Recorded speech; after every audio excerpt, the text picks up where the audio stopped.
Here's to you. It's another Friday. It's another Friday noontime webcast from Mighty Fine Guitars. Your old pal Stevie Coyle here hosting Friday noontime webcast with one guitar to show you today. Checking, of course, to make sure that the signal is going out. Looks like it is. Very good. Take it from there.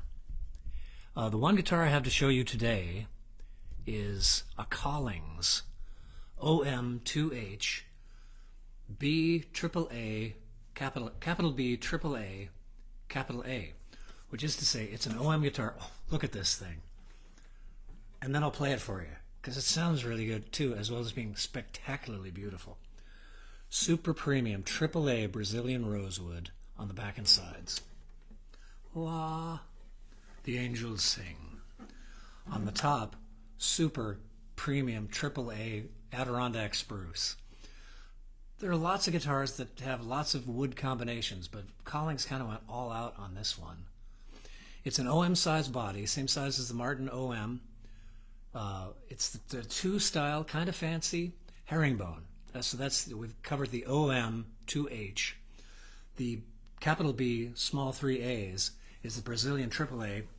Oh, that's just astonishing. Rosewood on the back and sides. Just fantastic. And on the top, now this is anomalous in my brain, because when I was coming up 1,000 years ago in the 1970s at our little music store in Salinas, California, thank you very much, we were always looking for guitar tops that were what we called pound cake, that had next to no grain on the top at all. Now this is Adirondack spruce, different from the Sitka spruce that I was no doubt looking at back then. This is really wide grain stuff. And it's really wide grain and it's really stiff, which means the tops can be made very thin, which means the tops can be super resonant. So you get that combination of bright, forward, sparky sorts of spruce on the top, and the chocolatey goodness of the Brazilian rosewood, and it does have a sound to it. I've said it before and I'll say it again, I kind of wish it didn't, but Brazilian has a sound that is, how do you talk about sound? You use analogies, similes, metaphors, comparisons, kind of chocolatey. So you got your coffee up here that'll wake your ass up, real sparky forward, bright, and loud. And you've got your kind of chocolate back here, so you got kind of chocolate and coffee for your ears. Show you what I mean.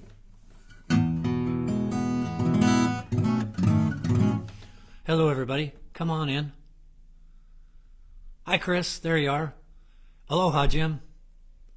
Espo, go Broncos. All right. Enter and sign in please. Please do feel free to say hello here. Hi Robert B. Hello from the West Bay. Yes. Here we are in the East Bay, which, as you know, I'm sure Robert B. Gunderson, is Pig Latin for beast. East Bay. What are you going to do? I just interrupted myself. I played that A note and thought, who's playing too loudly? It's a very loud guitar. It's strung with 80-20 bronze strings.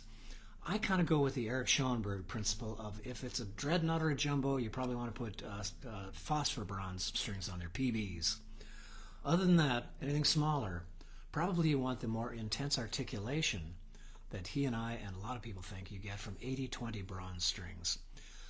I sort of feel like the phosphor bronze strings give you saturation and the 80-20 bronze strings give you articulation. And phosphor bronze was essentially created because 80-20s tend to tarnish. And even before the sound goes out, they kind of get some little spots on them. I don't mind the spottiness myself at all. And these are coated strings. I use clear tone strings here in the shop, very similar to the D company that we're all familiar with. But I get them in bulk, and I talk to the fellow there and I say, okay, Mike, his name is Mike, so what I call him too. What's the deal with the strings? Are they coated? No, they're treated, not coated. Oh, all right. And then I very swiftly get hustled off the phone to fill my order, which comes very swiftly. They're terrific over there at Clear Tone.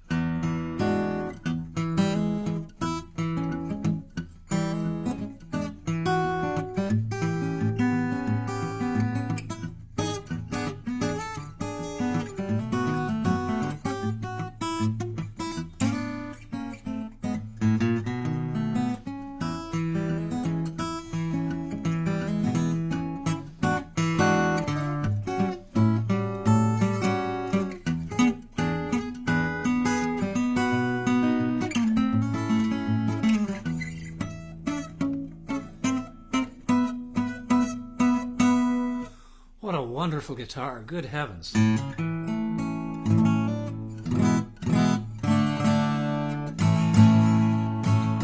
it's really cool looking too. I got to tell you, just give you my immediate hits on the thing. Strung this up yesterday. Came in just very recently. It's I thought, holy smokes, look at that wood, look at that, look at that. The strings that were on there were pretty crusty. There was some serious DNA on those strings. So I took them off and I put on these 8020s from Clear Tone. And the guitar just came alive. It's a visceral hit. I could feel this guitar vibrating my lungs and livers and gizzards in my body cavity. It's one of those.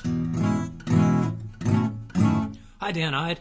Oh, Dan, sorry to hear about your hand thing. Good vibes to you.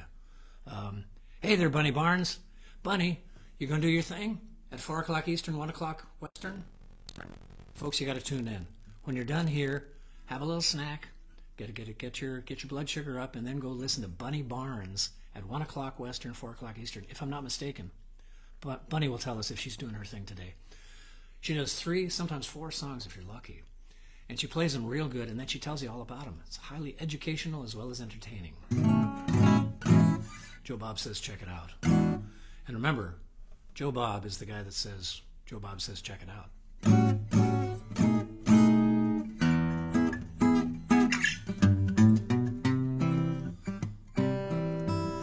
Here's your earworm for today.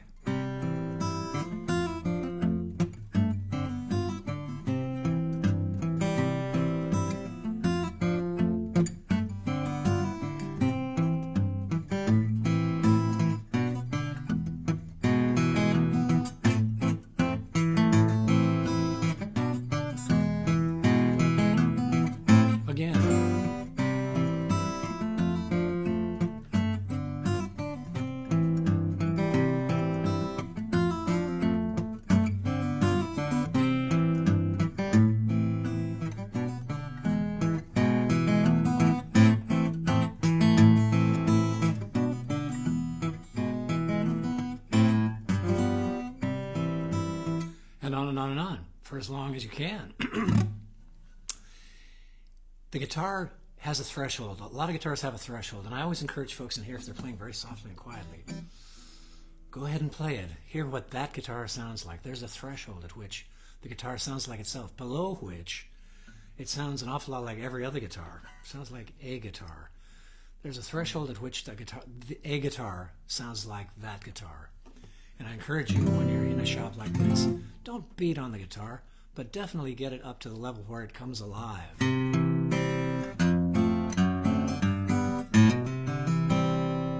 And once you make friends with the guitar, you can often back that threshold down a little bit. Play it a little bit softer, and the guitar will still respond wonderfully well.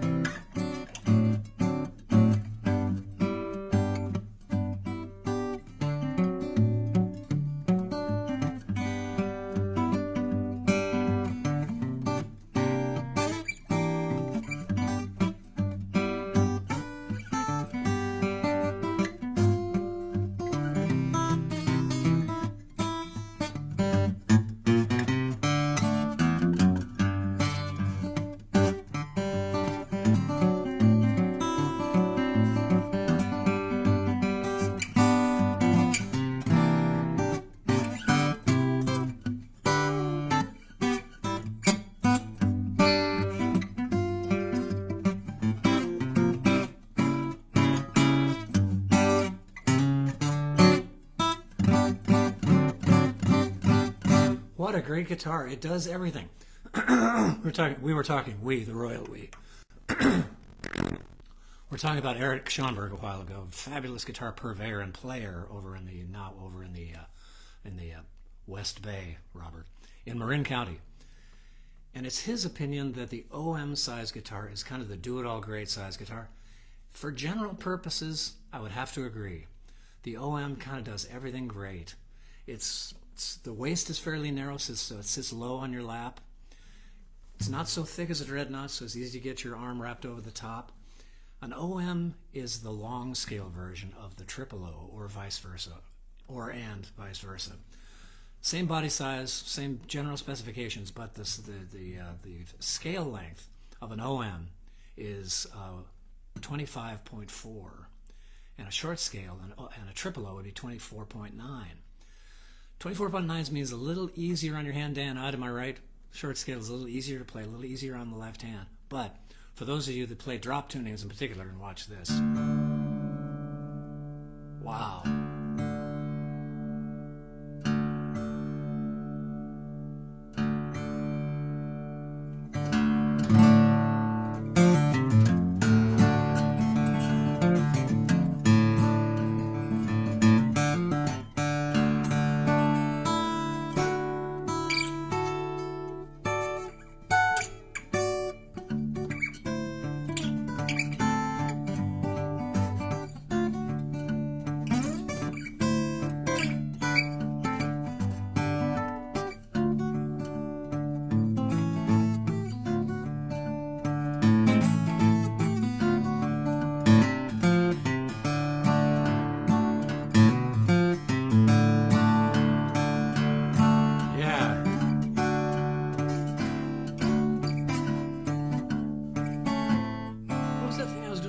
Go.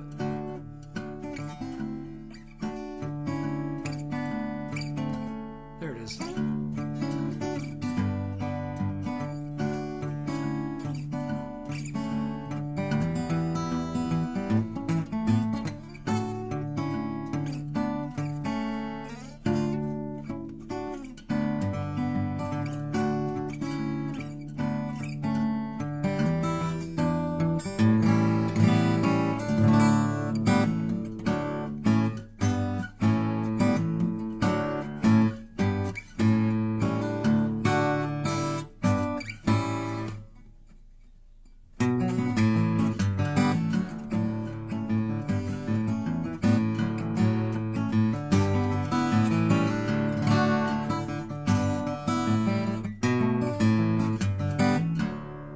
Wow.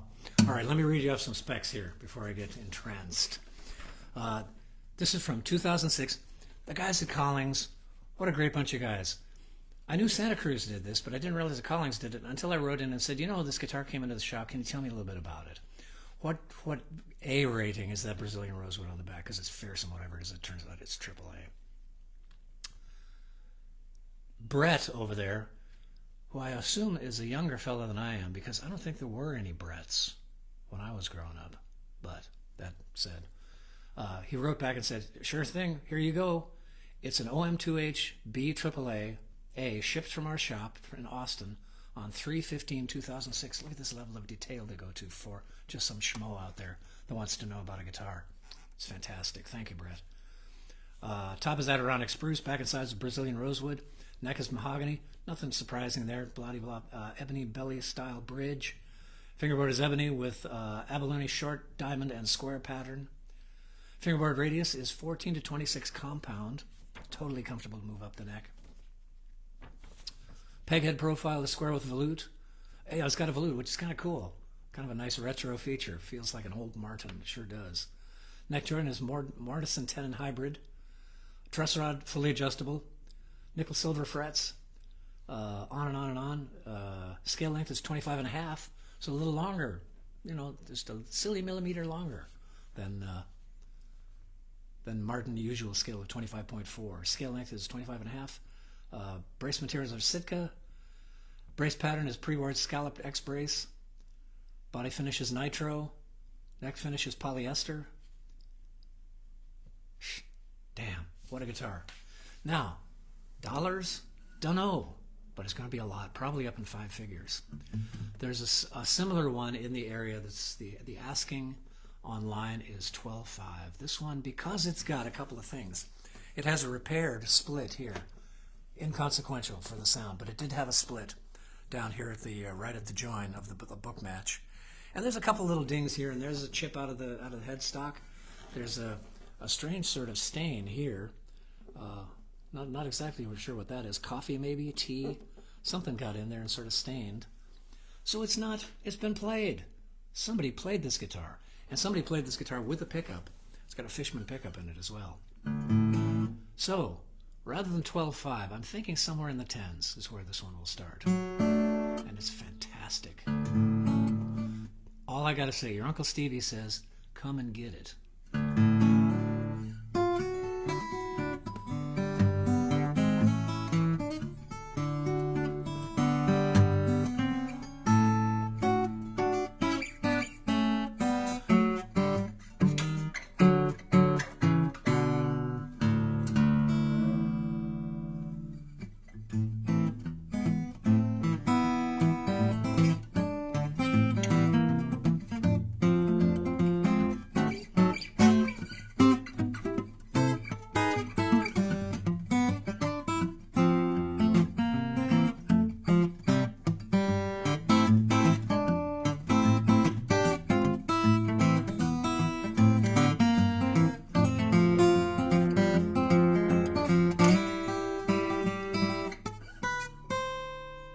Sweet.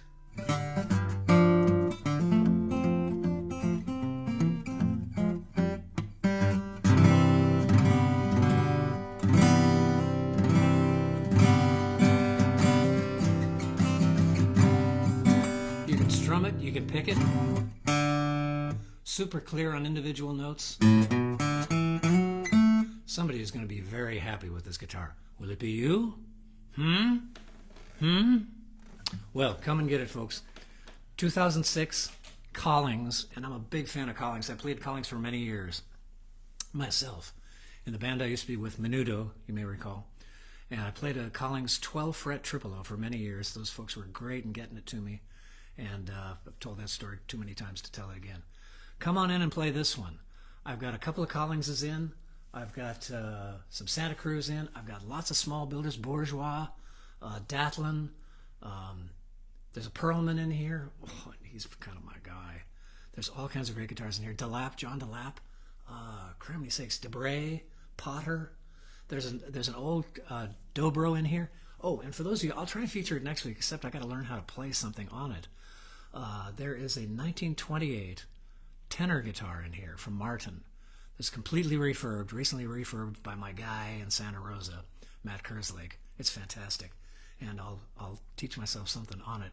I'll try and get my Nick Reynolds on and play something for you next week on the Martin tenor guitar. So, further comments or questions? Unrelated question on the subject at hand. I was wondering if you recommend bone bridge pins over plastic. Yeah, you know, I think a bone on the guitar rather than plastic is generally preferable. There's tusk with a Q. There's all that kind of stuff, but I think the stuff that's harder probably helps transmit energy better than the stuff that's plastic of some sort. And there's lots of different kinds of plastic too.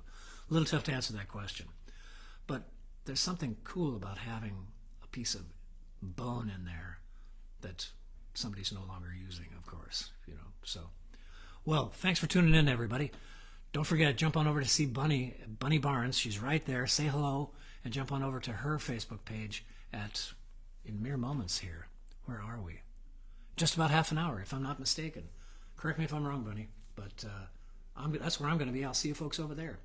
Stevie Coyle here at Mighty Fine Guitars in Lafayette, California. Oh, the shop is going to be closed tomorrow.